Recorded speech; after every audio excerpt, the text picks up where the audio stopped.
Welcome to another edition of the Royal Alliance UK podcast. It's the 2023 draft day, and this is our preview show. I'm Matthew Turner alongside Stephen Collins, Anthony Fitzpatrick, and Ashley Soden. How you doing, boys? It's the day. We're finally here. It's here, the day of the Bears Super Bowl. Hey!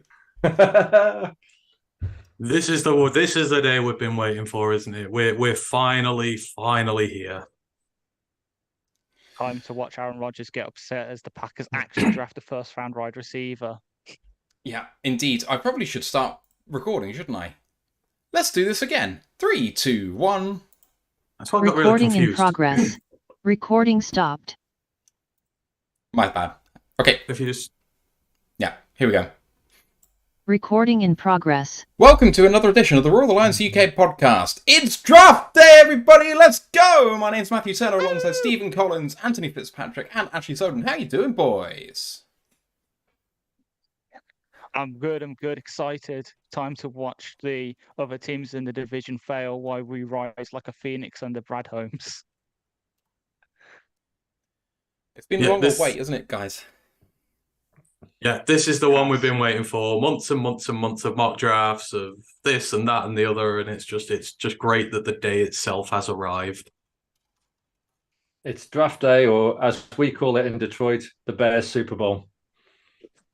Heyo! We are going to be joined by British Birdgang, the Arizona Cardinals podcast and fan group from Twitter, in about 20 minutes time, so we're just in time to run through a bit of draft preview stuff with you for about 20 minutes and then about 20 minutes after they've come and gone too. So lots of chat about what they're going to do at 3 or what they might not do at 3, because the odds are starting to shift and it's all changing again. And you've been the one prepping for this one, so take it away, my man. What are your thoughts on the NFL draft? So yeah, I was just kind of opening it out to some general chat to start with, but I mean, this has been one of the most stressful drafts I feel in a very, very long time. Sort of the complete and utter lack of complete elite talent at the top of this draft, quarterbacks, offensive linemen, it's just, we don't know what's going to happen. There could be about 1 billion trades made. There could be players traded. This is just, I have no idea what's going to happen. And I just, our predictors we did a couple of weeks ago, I feel like 1 or 2 picks might win this year. I feel like it might all come down to that first overall pick and whether it is CJ Stroud or Bryce Young there. But I mean, yeah, this has been an incredibly stressful process, and I'm glad that it's here. I'm glad that we get the picks, and as Ash said, the Brad Holmes master plan is entering year 3, and this, ladies and gentlemen, is the one that can push us over the edge. So, I mean, the day is here. How are we feeling just around the panel? Do we have any semblance that we know what we're going to do yet, or is this just a complete, I have no idea, I am completely out on a limb and it's the day of the draft? I think we're out on a limb, but for once it's not because we don't know what we're going to do in a way, because we know that Brad Holmes is just going to take the best player available to him, even if it's trading up for Will Anderson, Anthony Richardson, or sitting at 6 and seeing how the board falls and just taking the best fit possible. That's the mystery of it. We know we can trust in the GM. It's just which player is going to fall to us. That's the big mystery of it, and it's very exciting. Yeah, I think for me, there's not quite as much, like, it's a really crucial draft with the draft capital, but it's also not make or break for the season. Like, I kind of feel that if we don't get the draft that we want, we're still going to have a good season next year. Whereas, like, for the last 2 years, it's been absolutely make or break. And if the draft goes wrong, we don't have a season. So I just think we've got so many more options this season. And I think there's probably 2 or 3 players that are like premium top 3 or 4 players that could fall to us because of the chaos at the top of the board, because of the Texans, the Cardinals, all the picks. So whereas I think at 6, normally we'd be expecting the 5th or 6th best player on the board. things could work out that we get a Will Anderson, a Jalen Carter, an Anthony Richardson, which is super exciting. But then Devon Witherspoon at 6 is an absolute nailed-on winner. So, I just think there's so many ways we can get this right, and only a very limited amount of ways we can get this wrong, which we'll probably no doubt talk about later. Just my quick thanks to interject to a part-time Ninja Turtle on Twitch who subscribed to Tier 1 their 7th month. Thank you very much. Much appreciated. We're not monetized on YouTube due to an administrative error. No finger pointing, please. But there is a PayPal link down below or a donation button if you're so inclined on the YouTube stream. This draft is just the best. Like, it's been a short cycle, really, in reality, even though it feels like it's been really long. And just the turmoil and how much it's changed, not just at the top, but pretty much everywhere in the first half of the first round. It's absolutely staggering. And, like, okay, we're favourites to take cornerback right now quite considerably. In fact, the odds are growing more so in Devon Witherspoon's favour at the moment. But, like, if Houston trades out of 2 or takes a quarterback or takes Tyree Wilson, if 3 ends up being Anderson or not Anderson or, whoever it's going to be, like, it changes so much for us. Like, I can't think of one in such a long time that's been a bit up in the air for us. Like, even to 2016, I was like, I think Decker's going to be the pick. Ragnow, I thought, well, this is probably the earliest the centre's ever coming off the board, so we kind of know where we're going then. We knew Okuda was going to be the pick. Like, there's not been much in question for round 1 for us for a while. So this is incredible. I'm so excited.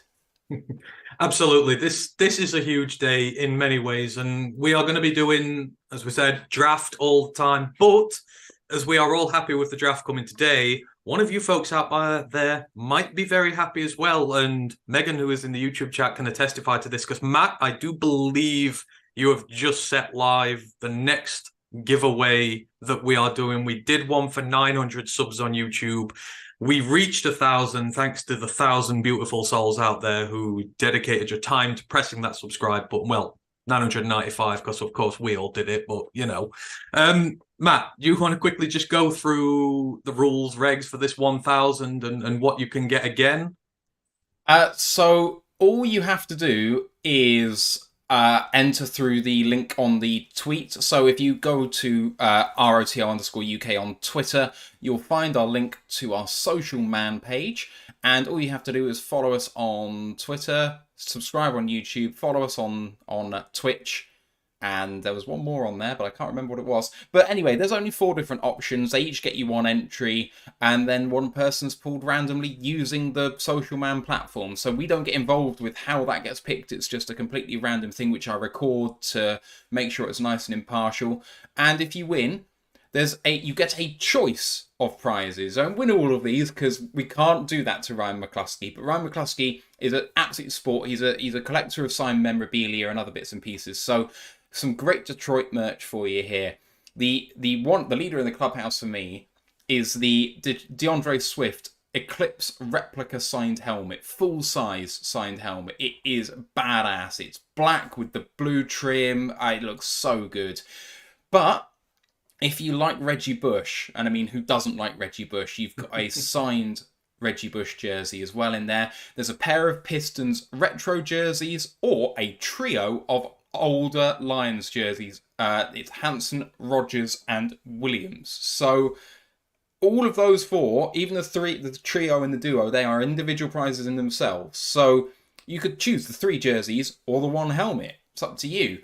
But it's an incredible prize. Please support it as much as you can. If you can retweet it as well and get it trending, that'd be absolutely fantastic. And good luck. It finishes end of next week. I think Friday night I set it to. Friday midnight ET.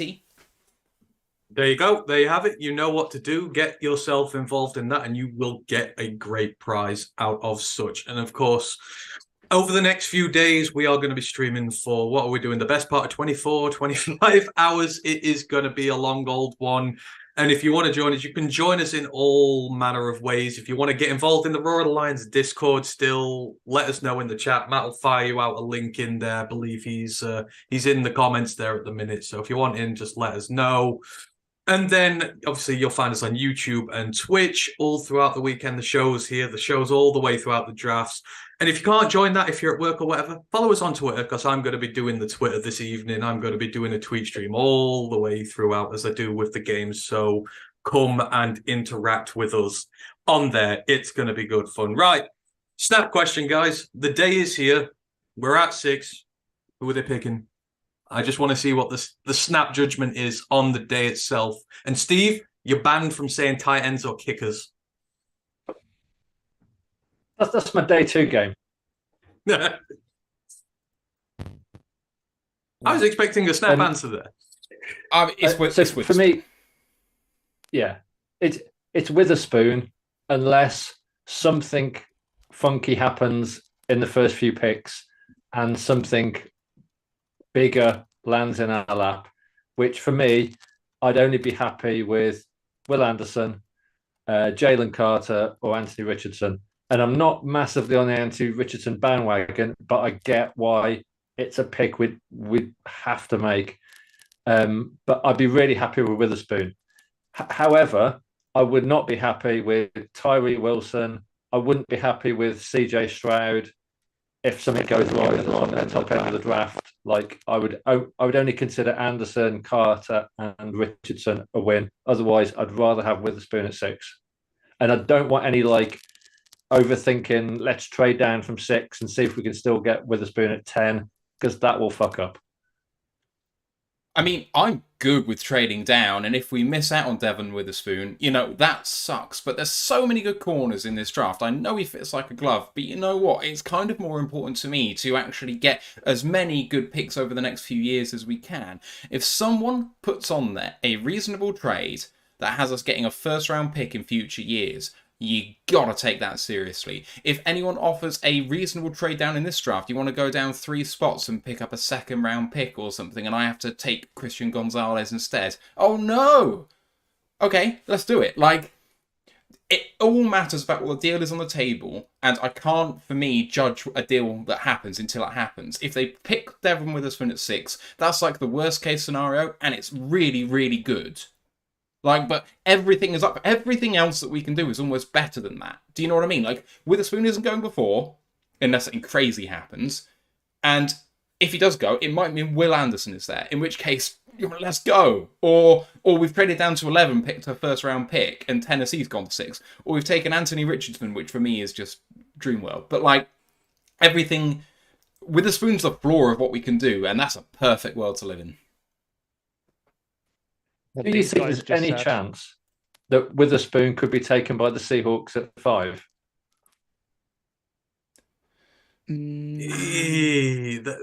Yes. Just saying. I'd hate the Seahawks for that. After what they did to us with the playoff stuff, I'd hate that. I don't know. That's the thing. You just don't know with any of these picks at the minute. I think there's not one pick you can really hang your hat on and say that's going to happen. Maybe Bryce at 1.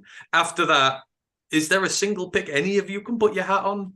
There isn't for me at the minute. That's how it's going. So 6, it seems to be Witherspoon's consensus there.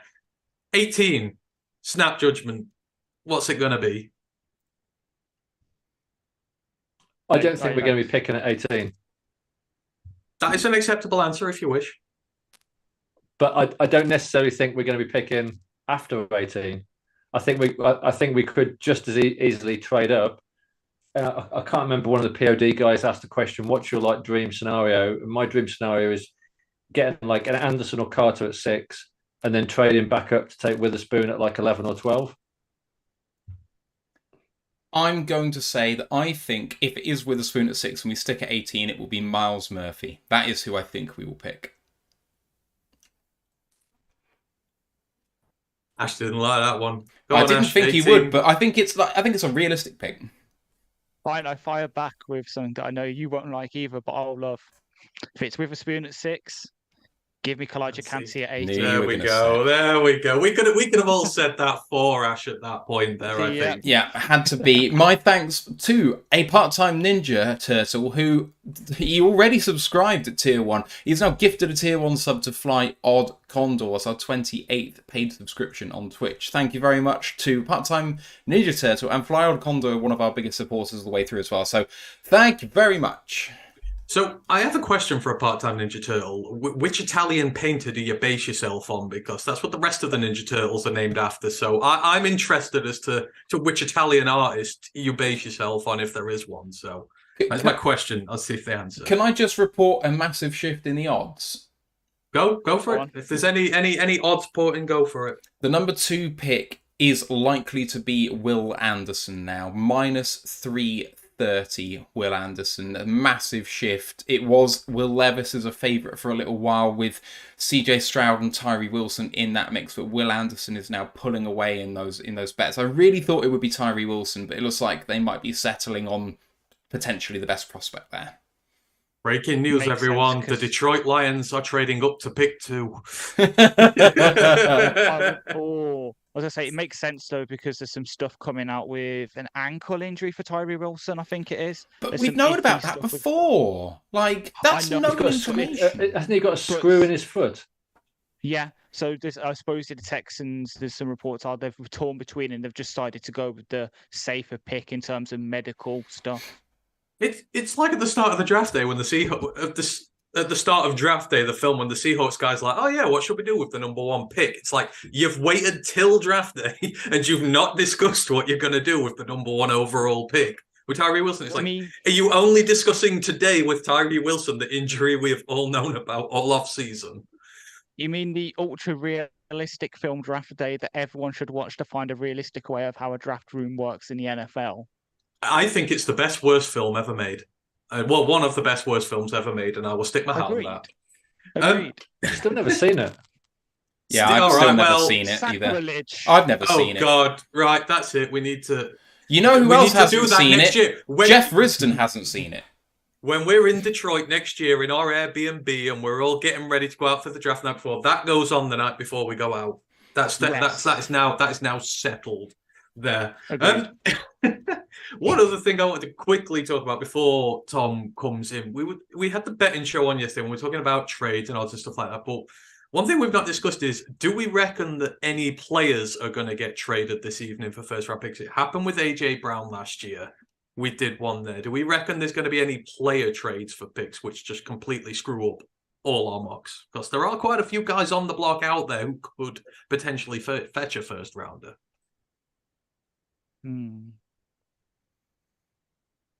There must be some people that must be that sort of thing. So we had, was it Hollywood Brown last year and AJ Brown? AJ Brown. Yeah. So Ari Merrioff, that's why I was scrolling, put out a list earlier. Veteran players to watch on the trade market this weekend: Nuke, Dalvin Cook, Trey Lance, Buda Baker, Jonah Williams, Austin Eckler, Devin White, Cedric Wilson. None of them are worth a first round pick, in my opinion. So it's probably tomorrow or Saturday. Devin White, yeah, a 4th maybe. Lucky people to get it. Like, he's not been a good player. And he wants money. Why would you trade for that? Yep. I heard that the Commanders were looking to ship either one of Chase Young or Montez Sweat. Not a first either for them, even with how good Chase Young is. Our second, maybe, maximum, but he also wants money because obviously they just turned down his 5th-year option. So this is the last year of his contract. So he need paying as well. I mean, AJ Brown wasn't exactly on the market last year, or not to any of our knowledge. I don't believe he was, and it was just so are we saying no player trades tonight for picks? None, at least for me. No? Matt? Steve? I think maybe tomorrow. Maybe tomorrow or Saturday, but I don't think tonight. I think there'll be players that will go tonight. Definitely, I think there'll be players traded tonight. But none of those names sounded good to me. It will come out of left field. It'll be someone you don't expect. I mean, I don't know, maybe Mike Evans as part of a package. Like, it could be Kansas City moving from 31 to 15 or something in your package. So not Kansas City, Tampa Bay are moving up from 19 to 10 or something. I don't know. But, like, someone who's maybe got like moderate second round value to move up in the first could go on day one? So Trey Lance. I mean, for me, do we think if the Texans are going to go defense first pick that Trey Lance could be a trade option for them? Do you reckon they maybe made that thought instead that they're going to go Lance? Just miss the QBs in this draft? I can back it because he's definitely got more upside than, say, Hendon Hooker, who'll be there when they pick next. So I'd do it personally. And obviously they've got the connection with D'Amico Ryans, so I can definitely see the parallels. It's just, will they pull the trigger? That's the question. Our thanks to David Reinfurt, who has gifted a sub to Tara DC as well. So 29 subs now, absolutely. And then David on his own has gifted 17 total subs since we've been going. So it's absolutely fantastic. Thank you, David. Much, much appreciated. Tom from British Birdgang is in the building, repping the Arizona Cardinals. Tom, can you hear me? I was waiting for a picture first. That's why Yeah. I kind of Not there yet. Right, Tom, whenever you're ready, you just come and chat with us, man, all right? I think he must be doing his couple of hours of guaranteed study. Oh yeah. Or Kyler Murray sized and as the mic's too high. I don't know. We have to joke.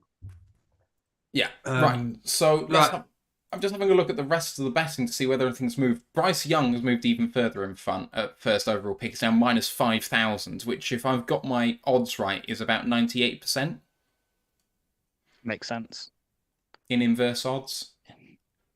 CJ Stroud now pulling away for number 3 at minus 140. Richardson's the favourite for 4. Well, who's the team at 3? Who's the team at 3? No one knows. Who's the team at 3? Is it us? Is it the Raiders? I have no idea. It's Atlanta. The Vikings. I think that. Well, I think that the Titans could use Derrick Henry to move up. Ooh. See, I've heard interest that the Ravens want to do it as well, possibly. I mean, that surely signals Lamar's gone, right? If they trade all that way up to 3. So that'd be a shocker. But I've seen a lot of analysts say that they are one of the teams calling for it. So they must be in the crazy mix. I feel like something big is going to happen. It feels like it. I think.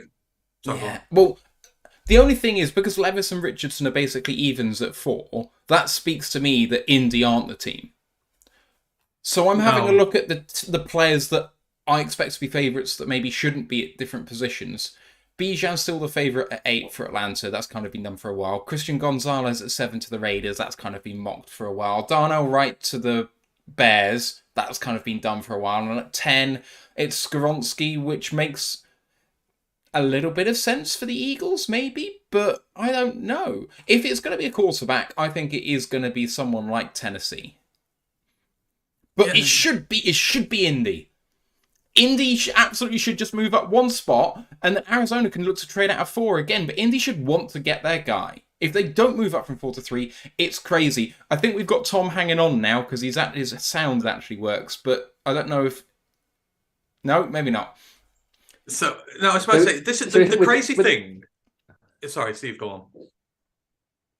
I was just going to say the thing with the Colts at 4 is if Young goes 1 and then Will Anderson goes 2, then doesn't matter what happens at 3. The Colts have got 2 out of 3 possible quarterbacks as an option, if that makes sense. So they know that they will have a choice of 2 out of 3 of Stroud, Richardson, and Levis. Maybe they're happy with that. But you should be at a point where you should have your guy. Like, you should have 2 of those 2. One of them should be your guy, and you should want to get him. And you don't want to let the Titans jump you. That is a divisional rival. They hate a divisional rival. If they get their guy, that is kind of an egregious thing for a GM or an owner to allow to happen. You've got to make. That's why I put it in my mock. So I don't know. I think they have to do it. The Colts have to do it. They can't let themselves get jumped unless they're confident taking the scraps, which would just be, I guess, them. I guess we're not taking into account the stupidity of some of these teams. They might just do silly things. So Who knows? Tom, are you in with us now? I think so.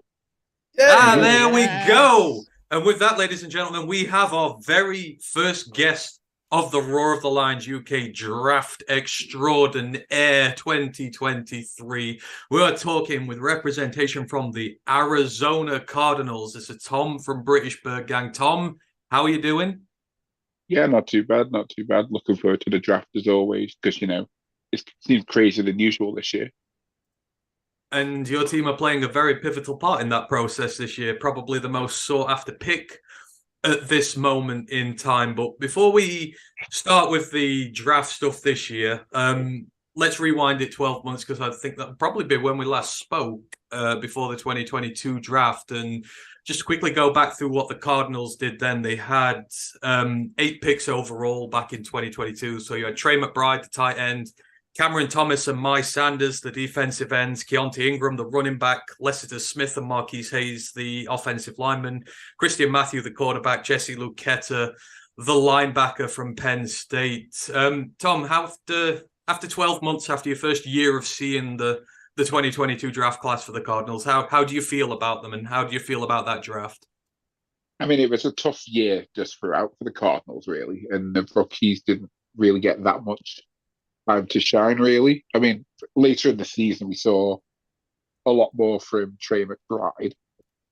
And I suppose throughout the season, we did see bits of Cam Thomas and J. Sanders. But other than that, it wasn't a great draft class. And that's probably why the GM was fired.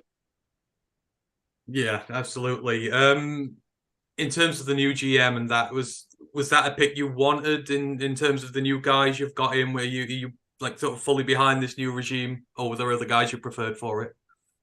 I mean, it's one of those things, isn't it? We can't really change the decisions the owner makes, but the new regime got to support them 100% until they give us a reason not to. And that's the best way to be, isn't it? Yeah, absolutely. We're only a few years into ours, so yeah, it takes time to form these things. In terms of the 2022 season itself, obviously a disappointing one as things went. There were 4 wins in there, but losses in the last 7. What did you make of the 2022 season, all told, for the Arizona Cardinals? I mean, personally, I'd rather just completely forget about it and never talk about it again. Yeah, I don't blame you for that. It sucked because there's such high hopes with the Cardinals, and even when the regime was getting, panned for not being quite right, you seem to kind of go out to 10-0 stretches at the start of a season, and for it to all come crashing down like it did was a shame given how you seem to start seasons. Yeah, I mean, obviously, everyone always went on about how Cliff Kingsbury's team collapsed in the second half of the season, but last year he collapsed in the first half and the second half. So, he's out now. We got a new guy in, so let's see what he can do with the team. Absolutely, and obviously a central part of the team is your quarterback, Kyler Murray. After all the stuff that's gone on during the season with him, what's been your take on Kyler Murray, everything that's been said about him, what's going on, and your feelings about him as your franchise guy going forward? Yeah, I mean, I'm always going to be a Kyler Murray defender. I think, even when everyone seems to be against him, I'm always there, when he's really good, he's one of the absolute best in the league, and there's no denying that. But, he's had a couple of seasons now with injuries. And obviously last season we did with the ACL injury, so we have to see how he comes back from that. But, he's our guy, we signed him down to a long-term deal. So he's going to be in the desert for pretty much the next few years, hopefully. So there's still... So is it just sort of the situation there that's more hindered him, you reckon, than anything really to do with him? Yeah, I mean, I'd say the previous GM never really sort of built the team around him, he always had a really dodgy offensive line in front of him, so he was always running for his life, I mean, he brought weapons in DeAndre Hopkins, Hollywood Brown, Zach Ertz, and all that, but Kyler Murray can't do everything as good as he is. It seemed to me that there was no plan. It was just get weapons. Who cares about scheme? We're just going to get big names in and hope it just works. And that kind of air raid system, he was kind of figuring it out on the fly a little bit, it seemed like, from here. Like, I mean, the DeAndre Hopkins trade was such a steal as well, but like your wide receiver core was one of the best in the league for a year or so, or it was considered to be, but it never really seemed to develop that way. And I'm with you on Kyler as well. Like, he's such a talent, and I know he's been a bit lambasted with the contracts and the training stuff he's got to do and whatever with that. I have no idea what the Cardinals are doing with him, but he's clearly got the talent, hasn't he? Yeah, absolutely. I mean, he wasn't the number one overall pick for nothing. He didn't win a Heisman Trophy in college for nothing. He wasn't undefeated in high school for nothing. He's obviously got talent. It's just sometimes he needs help, and he's just not got that in Arizona. No, exactly. Anyhow, we'll get away from the 2022 season. No, not the greatest thing to chat about in the world, but let's talk about the draft. Obviously, the Arizona Cardinals, they are sat there at 3. I mean, what are your sort of initial impressions of what are going to happen this evening? Are you sort of not resigned to that, but is a trade out for you? Is that absolutely going to happen at this point, or do you reckon that they might actually stand pat there and take a blue chip guy or take one of the higher guys to begin rebuilding the team? It's a hard thing to say because the Cardinals, they're a team like there's literally barely any talent on it whatsoever. So getting like a top 3 guy, maybe even top 1 guy, depends on who you believe, in the draft, that would be a great addition. But, there's holes all over the roster. So personally, I think you need to trade out, pick up as many picks as you can for that pick.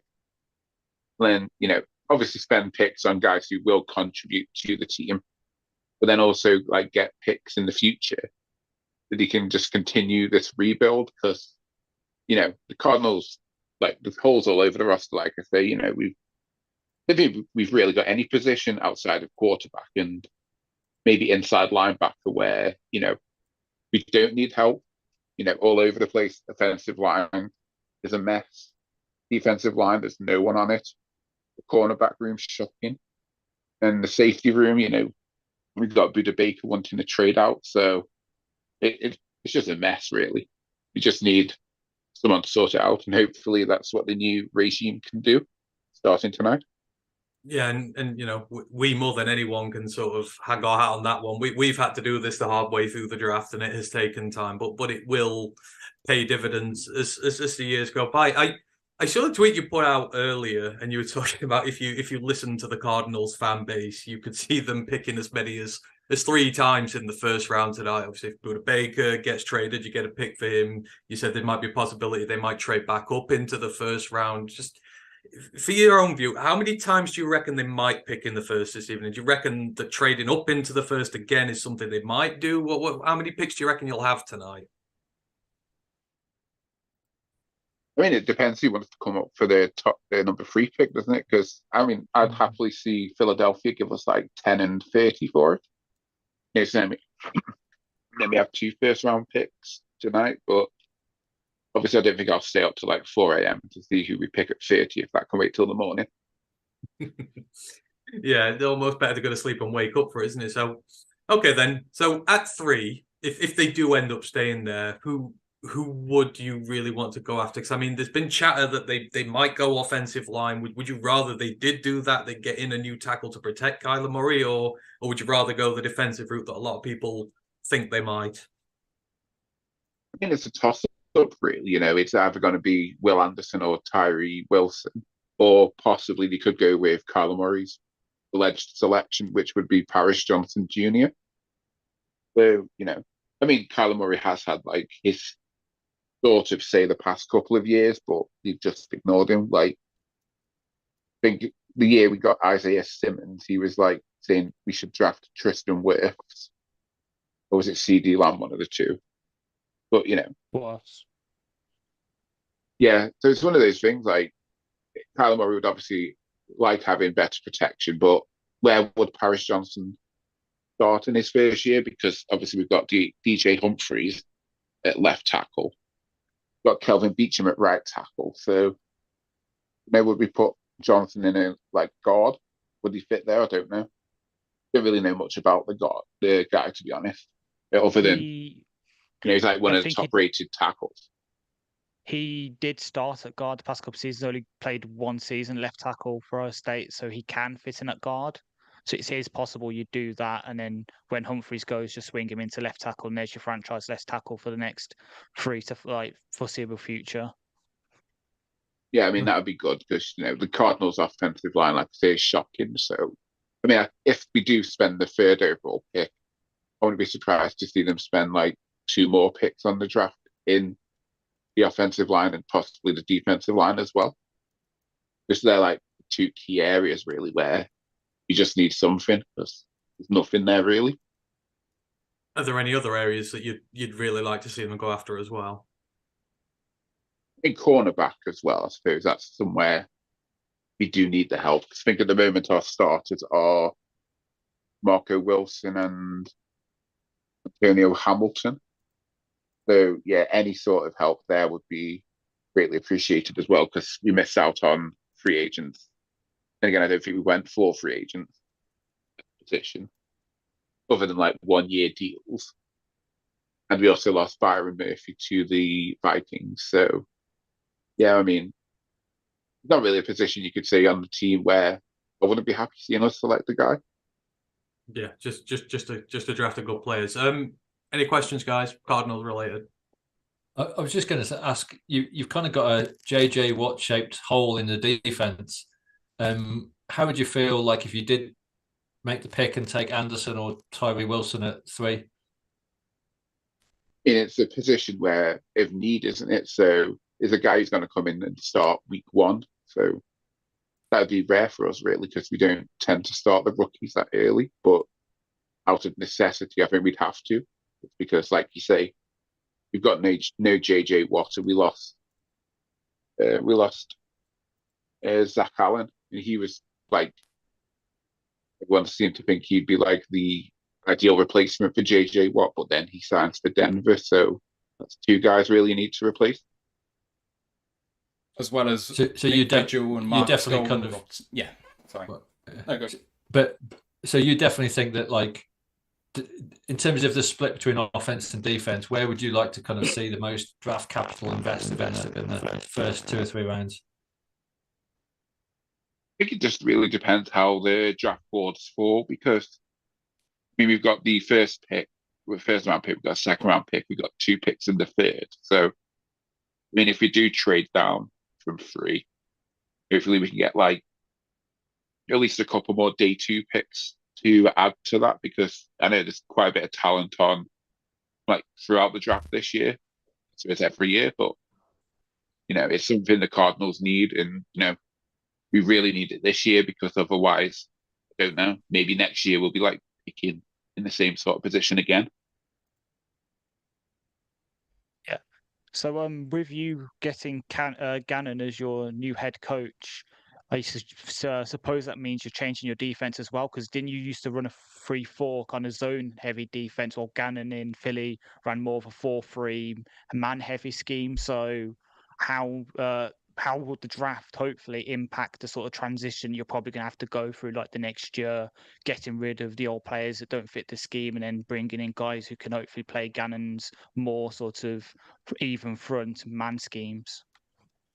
Yeah, I mean, like I've said before, like the defensive line, there's not really anyone if anyone left from that group now, you wouldn't really mind because the guys who've not done much since he's been in Arizona, so replacing the whole defensive line wouldn't be a bad thing. Bringing in guys who are more suitable for a 4-3 defense. I mean, the linebackers, we brought in Kazia White, and we've also got Simmons and Collins there, so if those 3 could work as like the 4-3 or like the 3, then that's a good like trio to build around. Yeah, and hopefully we can sort out Buda Baker because you don't want to lose a guy of his quality. 100%. Or if you do, you're going to want like multiple first round picks, but if anyone's breaking, going to be giving us that, sadly. So just out of curiosity, so Isaiah Simmons was there was in the draft where a lot of Lions fans wanted Isaiah Simmons, and a lot of them have been following his progress very closely. And a lot of people said he started out quite slow there, but a few years after you've drafted him now, with Isaiah in particular, how are you feeling he's getting on with the team, and is he sort of proving worthy of that first pick you spent on him? I mean, yeah, it's been a weird one with him because he's one of those players who can play multiple positions. And, in his 4 years in Arizona so far, we have seen him play multiple positions. Like, he's played like inside linebacker, he's played slot corner, he's been a pass rusher. We shoved him at safety a few times as well. So, he's a very versatile player, but at the end of the day, still don't think we know like what his best position is. And again, now changing to another defensive coordinator, we're gonna have to have someone else trying to figure that out. And with him, obviously, we have the opportunity to give him his 5th-year option this year, and they haven't yet taken up that offer. So, I mean, it'll be interesting to see what they do with him because I'd happily see him stay because he's one of those guys who, I mean, he's not always going to make the highlight plays, but he's a solid player and he just keeps getting better every single year. So it'd be a shame to lose that and then see him like go off like a Son Reddick, like perform really well elsewhere. And we're just left to wonder, like, why couldn't he do that here? Yeah, just don't let him go to the Eagles because they've got enough good guys there on their defense. Don't need them having any more studs. So in terms of the future, then, so how you've been talking, I think you're kind of accepting that they're in a big sort of a rebuild at the minute. There's a lot to be done. What are you looking for in the 2023 season coming up? What was sort of your expectations and your goals for the upcoming season? I just want to see us win a few games because it's not a very good, like, it's not good like doing a podcast every single week when it's like another defeat to talk about. It's just really depressing. Obviously, you as Detroit fans know that over the past few years. Yeah, that's a shot in the dark, but oh man, that hurts. It'd be interesting. Better, though. It's true. To see, which it would be interesting to see our pods when we were 1-6 to when we were, at the end of the season 9-8. We got up there. It'd be. We've got a question from Cool Down Rat in the chat who says, "How did Tom come to support the Arizona Cardinals?" Which is an interesting question. Yeah, I mean, so basically, when I first got into American football, I played the Madden video game on the Xbox. It was a 360 back then, so 2009, I think it was. And I created myself as a player. And the Arizona Cardinals were the team that drafted me, so that's how basically they became my team. And I've stuck with them since then. I love it. That's a great answer. They drafted you. Awesome. That's fantastic. Tom, I think we're slowly coming to the end of time. But if you had to put nail yourself, I can't even speak. If you had to put yourself out there and say what's going to happen round one for you tonight in terms of trade down and pick or whatever, who do you think you end up with at the end of tonight? If you had to say,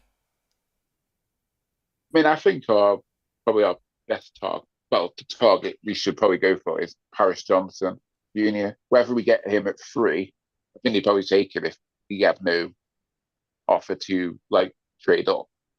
But from the sound of things, they've got multiple teams after that pick. So hopefully something materializes, we could still pick like I think if it was Tennessee, it'd be like pick 11, wouldn't it? If it was someone a bit further down, we'd have to wait till the morning to find out who they pick. But I still think, offensive line, cornerback, anything like that, really.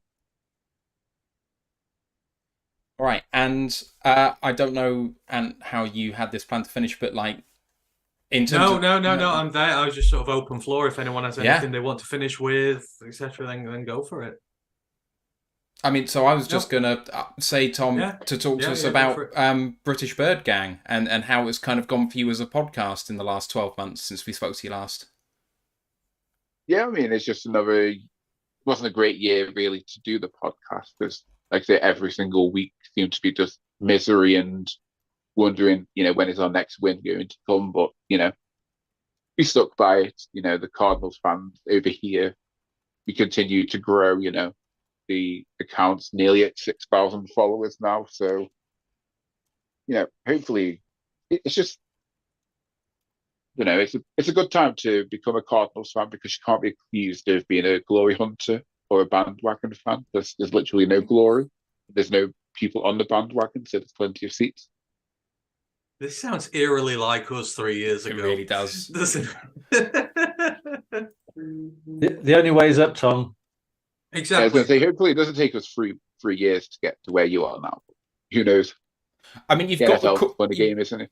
You got the quarterback. You might get some draft capital. It feels like with Gannon, you've got a guy who knows what he's doing a little bit. So I think for me, this might be a tough season as well, with the second half being a bit better than the first. And then you go into 2024 with another draft haul, and you guys might be competing again. So I don't think you'll be waiting very long.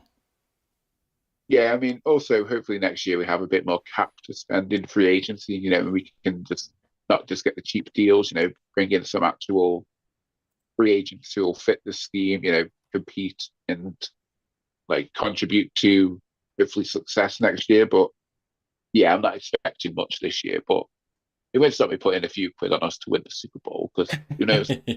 Good lad. That's it. Building the core is the hard part. That first year's the hard one. Then after that, it gets a lot better. We can testify. So absolutely. Yeah. Tell us where to find you, Tom, with British Birdgang as well. Yeah, so we're made primarily on Twitter. So we're at British Birdgang. Also on Facebook, also the same one, British Birdgang. And our podcast is the British Birdgang Breakdown. You can find that on all good platforms, anywhere, Google Podcasts, Apple Podcasts, anything really. Fantastic. That's great stuff. Thank you so much for giving your time, Tom. Good luck with the draft. Hope you have a good one, and good luck for the season. Yeah, no problem. And you too. Thanks. Cheers. Take care, Tom. Cheers. Bye. All right. And guess one down. Sorry. Guess one. And if you like that, we have another 30 of those to go over the course of the weekend. We're going to be able to find out a little bit about all the teams going in the draft, how they've been doing, what players they're targeting. And that's what makes this weekend so fun, getting to do all this. And it just feels so much better this year, guys, just because we're in a situation now where we are ready to have a go at the NFC North now. This feels like it's a draft that has real consequences finally. The last two, it's just been building, and we know it's been building, and there's been no expectations. But just doesn't it feel that much different this year?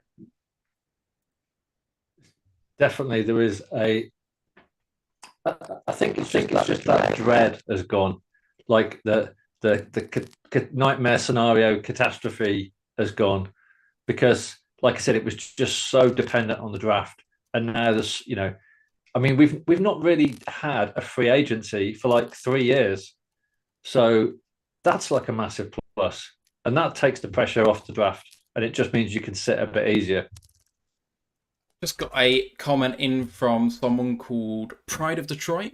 Don't know if you've heard of them, but they're in the Twitch stream. Jeremy Reisman just checking in to say, cheers, fellas. Long night ahead for y'all, but may all your non-Bijan Robinson dreams come true. And Jeremy, hope you have a great night. I know it's a bit of a grind when you're a beat writer in Allen Park, or where, no, not Allen Park, the media room in Ford Field. But hope you have a great night, and I hope that you enjoy your Bijan article writing dreams as well.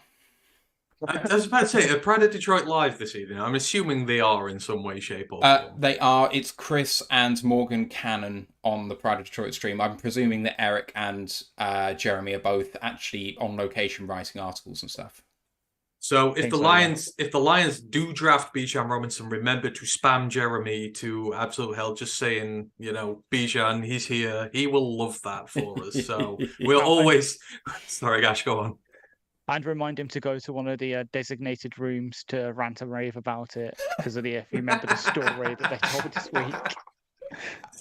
Oh no, we're starting on him already. Bless him. We love you, really, Jeremy. We really do.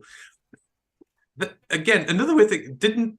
I already said this already, but that sounded weirdly reminiscent of us 2 years ago. That interview there, the kind of the acceptance that everything's at rock bottom. The acceptance that there are a lot of holes to fill, and the acceptance that the next 12 months are going to be very difficult. But as we pointed out, it felt like a long road ahead. Sorry, Ash, go on. I'm saying I know, but as we pointed out, we're testament to show that it can work. We were in a similar position, kind of coming off a regime that showed promise, had a good quarterback, but just couldn't do it, and now having to rebuild from basically square one and put everything back together with a new scheme and everything. Within 2 years, we've gone from pretty much rock bottom ourselves to now one of the favourites for our division, if even the conference maybe. So it's always light at the end of the tunnel, even if sometimes it is a train coming your way. Jeremy's come back to us saying, if it's Bijan at 18, he'll be okay. If it happens at 6, he will need a wellness check. Aaron Rodgers can, you know, he can offer something for that. A darkness retreat.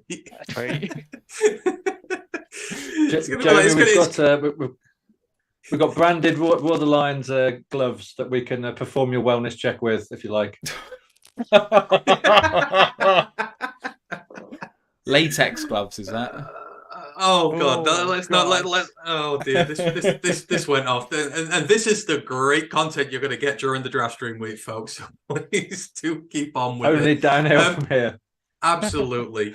We did get asked in the comments, and you know, if people have any questions you want to ask us as we're doing this, please do so, because this is going to be a very long weekend, and we're going to need stuff to talk about. But Perry Ball asks, do you feel that Tyree Wilson's injured foot could affect him going forward? And I guess, is it going to affect his draft stock? Do we reckon this does affect him this evening? And are you worried about taking him with that injury going forward? Because us and injured players, it's a very checkered history. Not unless he falls to the second, we take him then. I mean, I'm not against taking Tyree Wilson. Like, I think that it would end up fine. It just feels like not the best thing to do. But I do think anyone who thinks it's a disaster of a pick and it'd be awful are not living in reality. It's just not making the most of our draft capital, which is slightly disappointing. But at the end of the day, you have a look at him and Hutchinson on either end. I think that would be terrific. And I don't think we could have got to the day of the draft and suddenly the injury we've all known about is going to be affecting him long-term more than we thought. There's no doctor's notes coming out that's saying it's going to be a longer-term issue than we already knew it was going to be, which is not much, I don't think. So I'm not worried about Tyree. I just was surprised that he was in the conversation in the first place. No, I'm surprised there as well. Megan, if the Seahawks take Tyree Wilson, we will send you a gift basket in thanks, because we don't want him here. So y'all can go ahead and make that mistake. We would absolutely love it if you did that. Brandon asks us the question, which probably everyone watching this will be thinking: how are you guys going to deal with work tomorrow? What is the timing at the end of the draft for you guys? Isn't it like 4 o'clock in the morning? I believe it's closer to 5 in the morning. I think first round last year we finished about 20 to 5 in the morning. I guess some of these guys, they'll take it off. I'm working tomorrow about 4.5 hours after the draft ends, so I'm going to get about 2 hours sleep, and then I'm going to go to work. But for the love of the game, I didn't want to take all weekend off, so I didn't want to use all my holiday. So I'm going to have 2 hours, and I'm going to tactile nap tomorrow night before that one. But what about the rest of you? You guys all off work this weekend? Have you been sensible?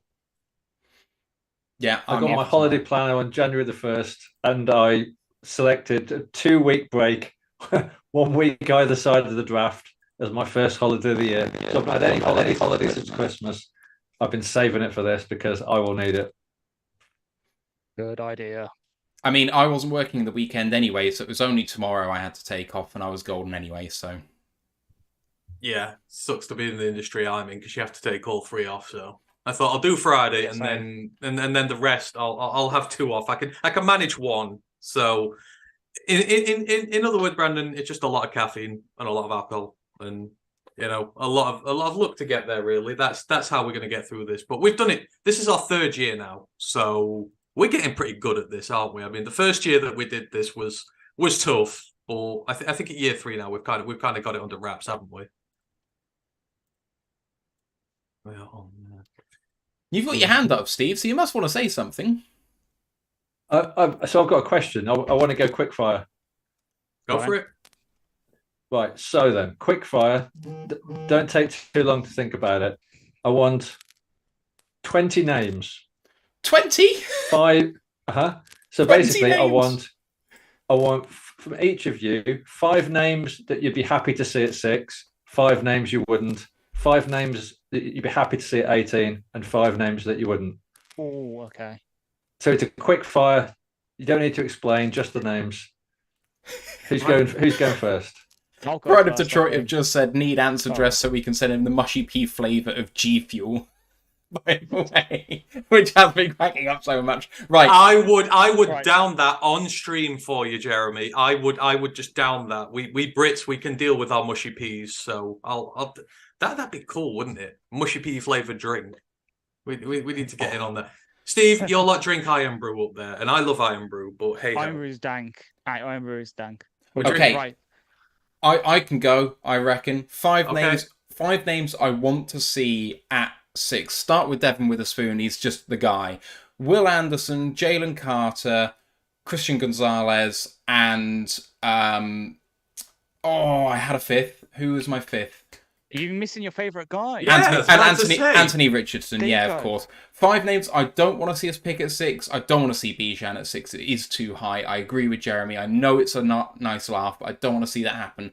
I don't want to see Joey Porter Jr. I think that's too high for him. Tyree Wilson. I don't want to see CJ Stroud. I know he's a lot of people's QB1, but I don't want him. And, is the nightmare Will Levis?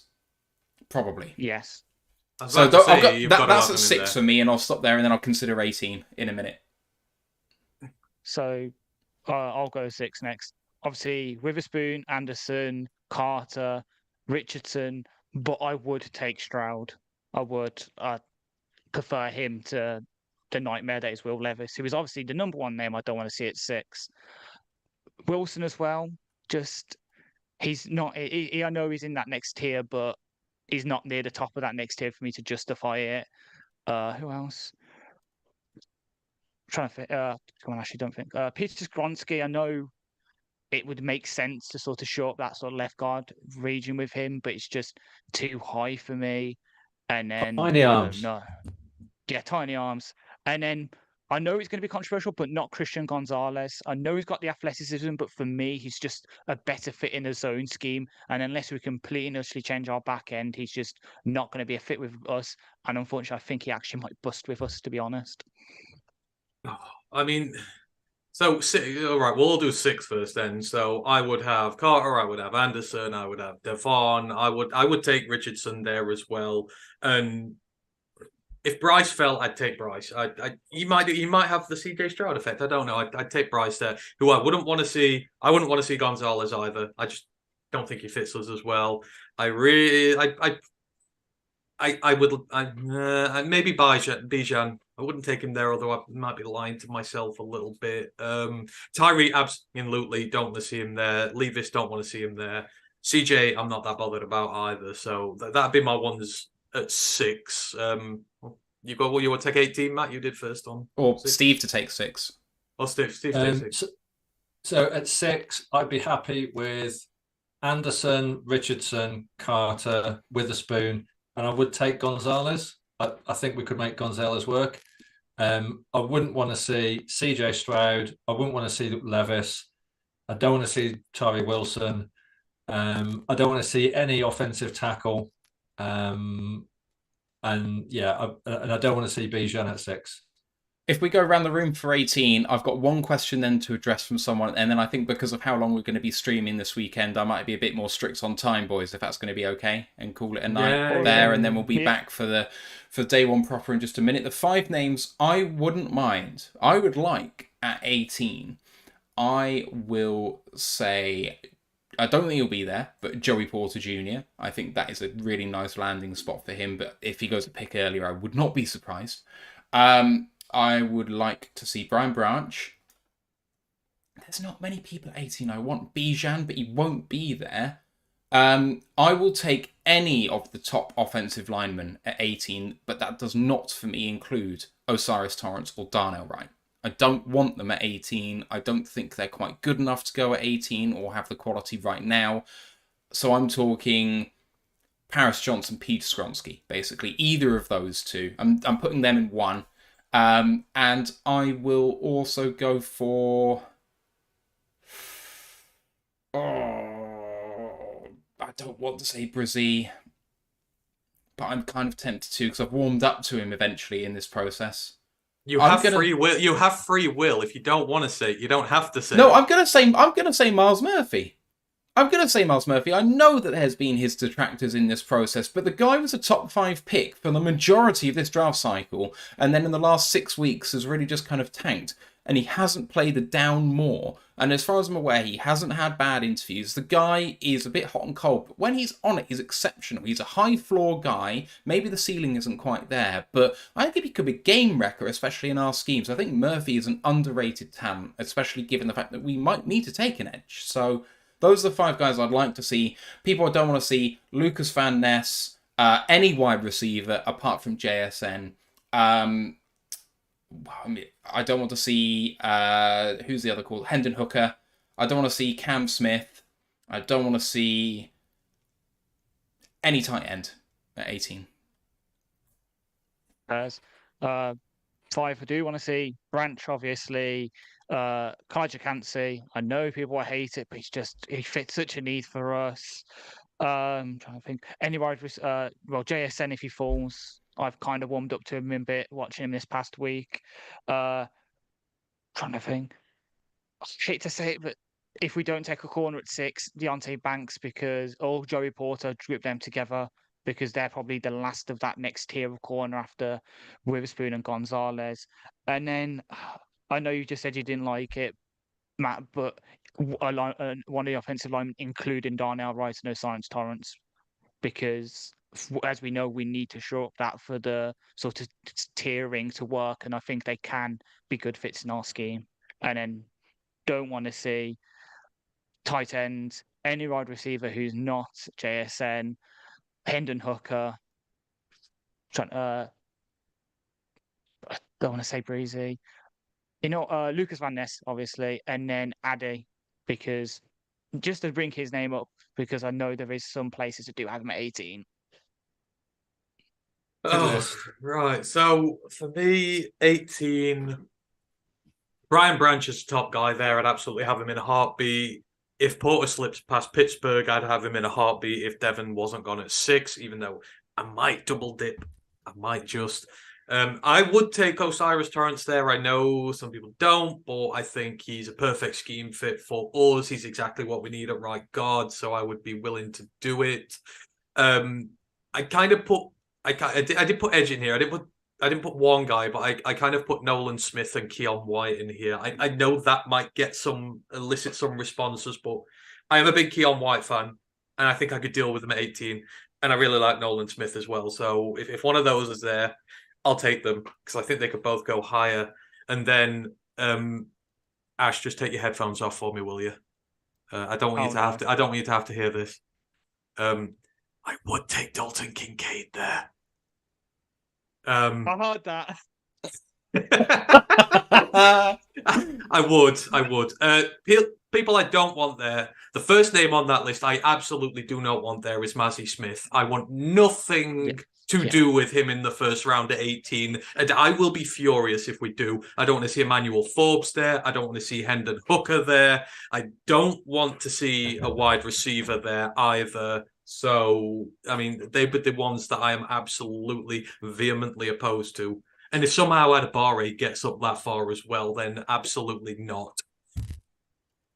I knew this question would prompt an outpouring of rants. If only Ryan was here as well to add his spleen. So who do I want to see at 18? Deontay Banks, definitely. I don't want to double dip, but if Witherspoon isn't the pick at 6, I'd definitely take Deontay Banks. I'll be okay with Bijan at 18. Like Ash, I'm more than happy with Darnell Wright and Osiris Torrance at 18. I'm quite happy with that. I don't want to. What I don't want to see is any wide receivers at 18, including JSN. Not interested. I don't want to see any tight ends. That's for day 2. I do not want to see Lucas Van Ness or Brian or Brise or Miles Murphy. And I don't really want to see Joey Porter Jr. either. Like, I just think Banks is a better fit for us. And I take Branch as well. So that's kind of where I am. So I think we've all got like plenty of overlap on that. Yeah. Definitely. Right, couple of questions before we finish this off. People have reacted, Ant, to your comment about Mazzy Smith. You've not made many friends in the state of Detroit, state of Michigan, unfortunately. Cool Down I Rat don't care. asks. Cool Down Rat says relists thoughts on tight ends at 6 or 18. My thoughts are absolutely not. Anyone else? Completely agree. Get me away from that. It is purely out of personal greed that I would do. It's a luxury pick. It's a luxury pick. If they did it, I could stand by it. As long as the other 4 picks in the top 81 were slam dunks, I could live with it. Anyone else? No? Steve, come on, you know you wanted to talk tight ends. We know Steve's position. He'll take one at 6 and 18 if he could. No, so I picked Laporta at 55 in my mock, and I think we absolutely should invest in a tight end, but not till day 2. At 48, I'd more than happily take Darnell Washington at 48. I'd more than happily trade up to about 35, 40 for Darnell Washington if he was still on the board. But I don't want to see Mayer at 18. Absolutely not. That would be rank. Wait, why am I getting hate for the not taking Mazzy Smith at 18? You're all agreed with me vehemently. The figurehead of it. I mean, if we took him at 18, I wouldn't say no. He just wouldn't be my first choice. He's not a first-round pick, people. I'm sorry. He absolutely is not. I mocked him at 48, and I think that's where the value is. That's an Amber alert. That is an Amber alert. That is the Anti-Michigan Bias Association alert out there. I am placing out one of those. That is not happening. I'm sorry. And I've been nice. Oluwatimi, I've been so nice about it. More nice than anyone else in the country. I think he's a top-graded center and should be going high round 2. No one else does. So I've not been biased against all Michigan players. Right. Maybe a couple of questions here. Sorry. Brandon Kerr says, I know you're short of time, but would you trade up from 18 for anyone? If so, who? He preempts this by saying, if we go D-line at 6, obviously Witherspoon as a target, is there anyone else? Is there any other scenarios you can think of where trading up from 18 makes sense? If Richardson starts to fall. And so for me, the answer is still Witherspoon, but it's if we go Richardson at 6. Yeah. Or any quarterback. I think that cornerback is still a big need. Yeah, Witherspoon would be the one I'd do. If he slipped, because if we didn't take a corner and the Raiders took Gonzalez, then there's a few picks after that where team really ain't going to take corner. So he could be there at 11 or 12. I'd do the deal then. So if I walk out with a D lineman and him first round, I'm very happy. I would do it. I'd take Witherspoon around 12, 13, absolutely. We also had a question from Debt Fan Man who said, would Ant go tight end before Forbes at 18? Yes. Forbes is not a first-round pick. I know he will be a first-round pick because that's what the odds say he's going to be, but he shouldn't be. I'm heavier than him.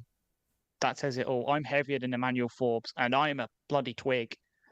I would go down I would probably take about 4 tight ends before Emmanuel Forbes at 18. That is my strength of fear. I would take Luke Musgrave before Emmanuel Forbes. I would 100% be happy with that. So yeah, I'm just not with it.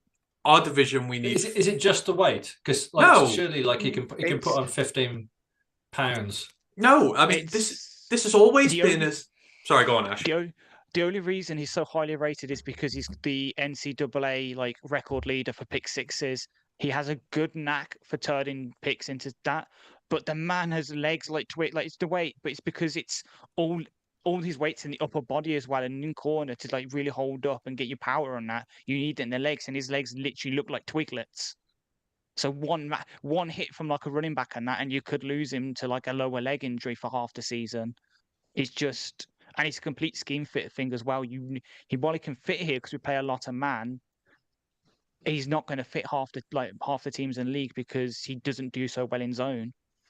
And I can immediately dismiss the size thing because I've been a proponent of Devon for months and months and months now. It's not a size thing. It's just purely I think Devon's a much better player, and I don't think Emmanuel is as good. So And that's the one with that. Yeah. By the way, Brad. Sorry, go on. No, you go. No, I was just about to say, in answer to Brandon's question, I've got the Brewdog out this evening. I will be drinking Punk IPA all night. That is my craft ale of choice. I thought I'm going old school tonight, and it's good stuff. I love Brewdog, so that is the beverage of choice. I don't know about you guys. Is there a beverage of choice this evening you'll be on? Oh, they're all going for the bottles. They're all there. Other than the energy drinks, I've got 2 bottles of Brothers Parma Violet, and then I've got just a standard Wrecker Lake strawberry and lime. I mean, You'll be very glad, and I'll be strictly on Yorkshire tea tonight. I am on either Coors Light or Magners because I got 18 cans of Magners for £9 because I'm a cheap bastard. I really am. And if anything's cheap enough that I can drink, I'll probably go for it because I get through them. So, aren't Brothers the one who do the rhubarb and custard cider, Yes. which is actually surprisingly beautiful? It's horrid. It sounds get the hell out of here. So good. Brothers are made by someone I went to school with, their family. But Yes, well, tell them they're very talented. the son was on The Apprentice last year. Oh, really? Yeah. Oh, interesting. Yeah. Anyway. Well, there's only one businessman for us here, and that is Steve Collins. So there's no more businessmen around. Big Aries has just posted a clip in the Twitch chat, which I'm just going to watch in a minute. But we need to get out of Dodge because it's going to be a long-ass night. Thank you for joining us for this show. It's 20 to 9 local time. We're going to be joining you from 20 past 11. That is 20 past 6 Eastern time. And we've got a heck of a lineup coming up for you tonight, including the UK and Irish Packers, the Atlanta Falcons UK, UK Cowboys, British and Irish Eagles, the Panther Nations podcast, DC Tweet Team, Arrowheads Abroad from the Kansas City Chiefs, and the Red, White and Buffalo Blues.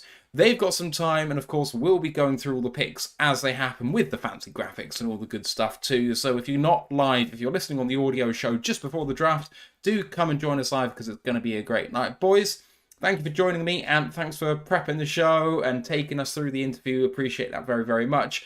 Everyone, especially the guys in the subscriptions area of the Twitch chat, you are absolutely amazing people. I hope you enjoy the draft, guys, if you don't come and join us for it. But otherwise, we'll see you back here in just a few hours. But for now, let's go Lions, One Pride! One Pride. Fuck the Packers. Bye, Karen. Recording stopped. And we are actually going now for the people who are live. So we'll see you guys soon. Bye! See you later. See you in a bit.